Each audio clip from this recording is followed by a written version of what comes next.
Hey YouTube, Untamed here. So forgive me in advance, it is a very windy evening out here in Maryland as the sun is coming down. So it's about 25-mile-per-hour winds and higher gusts all throughout the day. So you're probably picking it up here. I'll kind of hide out behind the Raptor a little bit, maybe to avoid it for you. But I wanted to talk about my origins of Toyota, what got me turned on to Toyotas at large, and what was my start to it.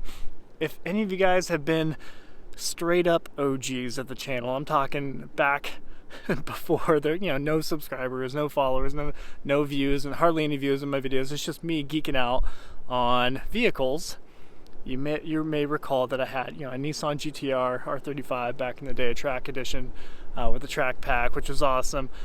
But I had also decided to make the purchase of a 2017 Toyota Tacoma TRD Pro. So it was in super white. Originally, I had a cement gray one allocated to me because I could not get a super white one. So it was I had very slim pickings of the ones I can actually get, and it was going to be a cement gray, and I hated that idea. I thought it was, if you look at my super old videos, you can see which one I'm talking about. I remember being upset, like, dang, I get this weird gray color, and I don't think I want that. I love the Stormtrooper look. I love that idea. Then again, this is before I knew Toyota. This is before the specialty colors were announced for every year. Granted, we had Inferno before that in 2015. So it was already starting, the whole special unique color thing. But again, this is me at the time where I didn't really think much about that. I didn't look into it too hard, and I just thought the gray was going to be a little weird. Right, super white was way cooler in my mind, which is totally contrary to how I believe and how I think now. But anyways, it was a 2017 Toyota Tacoma TRD Pro. We'll walk out here. Hopefully, I want to show you more of the Land Cruiser. Hopefully, this isn't terrible. If it's super bad, I just want to upload this video, guys. But at any rate, I ended up getting the 2017 cement gray Tacoma TRD Pro secured, and I remember trying so hard to actually have it swapped out for a super white, and I just couldn't. In my position that I was at, I wasn't able to do it. I was working overseas at the time. I had very limited options to get one, but I ended up getting that faithful phone call from my salesman saying, "Hey, believe it or not, we actually have a super white Tacoma TRD Pro available for you coming out of Germany. So if you wanted to swap your allocation and get that instead, we can get you a super white, and we can actually get it to you a couple weeks sooner." So I got it earlier than what I was actually anticipating getting my cement gray one.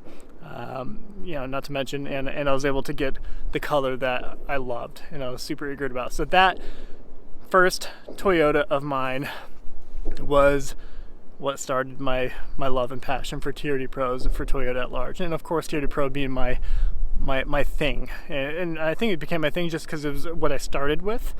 And that has, I guess always been closest to my heart, to put it in a corny fashion. So it all started with that.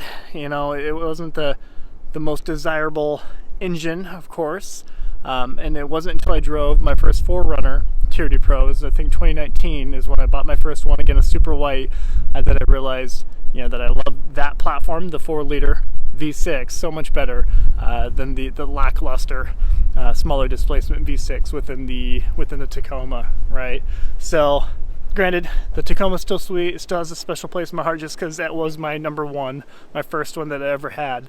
But just the simplicity of it, the joy of driving him, it all started with that 2017. So for anybody that was interested, I get that question on occasion of, hey, what got you turned on to Toyotas?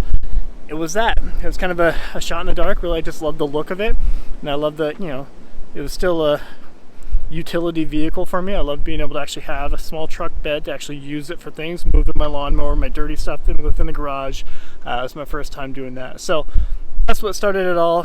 Well, and here we are, probably 20 plus Toyotas later, and sprinkled in with a few Fords. So that started the craziness, and I wouldn't have changed a thing, honestly, if I go back. Maybe perhaps I would have kept cement gray, but no, super happy that I made that first decision to get one. And if any of you guys are really on the fence of getting a Toyota or sticking with Ford, Ram, whatever it is, I encourage you to try it out. It's one of the few vehicles that you can buy and drive it for a couple years and not lose your butt on it, right? So many domestic vehicles in the normal market, not in this crazy influx market that we're living in right now, this fantasy land right now. You know, before all this, Toyotas were absolutely the best option, and they still are. I mean, even with they're just upped a little bit more with the current market, right? And other vehicles are now competing a little bit more for resale. But in the normal world, Toyotas definitely did better, especially TRD Pro. So I encourage you guys to try it out. If you're on the fence of trying out a Toyota, I truly don't think you would regret it. And I don't think I've met anybody who's purchased a Toyota, let alone a TRD Pro, and has regretted it. So I've never met anybody who's honestly regretted it. So, but I think a lot of the big issue is so many people are, myself included, sorry, going out to the wind a little bit more, myself included, we start out with, you know, we're born and raised, sorry guys, this is really windy, we're born and raised into a family dynamic that already supports and loves a certain manufacturer. Like my family, my dad was die-hard Chevy. So anything outside of Chevy, anything, not even GM, Chevy was it. So he had Chevy Monte Carlo, Chevy Malibu, Chevy Silverados, Suburban.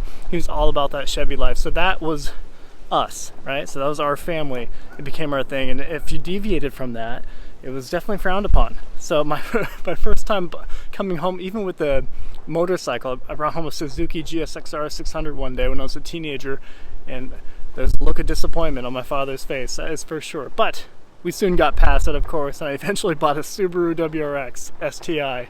And again, you know, Boy Racer World Rally Blue too. It was again another moment of disappointment. But he saw how cool it was.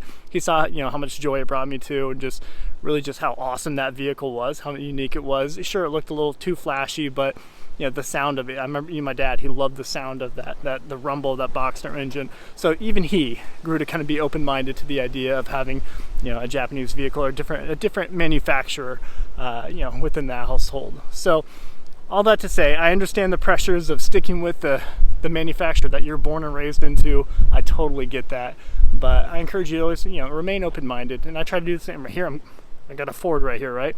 And you know me, I'm always quick to tout Toyota Tundra as being the best in the world. But, you know, Raptors are sweet, right? So try to be open-minded, you know, try new things. I think that's what life is all about, right? So anyways, I didn't mean for this to get super philosophical on you guys, but I wanted to, we have a guest at our house for the record. That is this vehicle here. But I just want to kind of paint that picture for you. I know a couple people along the way have asked that question. They've asked the question of what started me off on Toyotas, and that's it. That's as simple as that. I just wanted to get a nice small truck. I wasn't into getting a huge thing right from the beginning, you know, especially while living overseas. The roads are much smaller, much more narrow. It made more sense to get a Toyota Tacoma, and even that was huge over there. So at any rate, guys, just want to share that story with you. Let me know if you guys or your family is die-hard GM or die-hard Ford, whatever it is, Ram. You know, let me know what that is and how you deviated from that dynamic for the family and how that went for you. I'm always curious to know that. So appreciate you watching as always, guys. Until next time.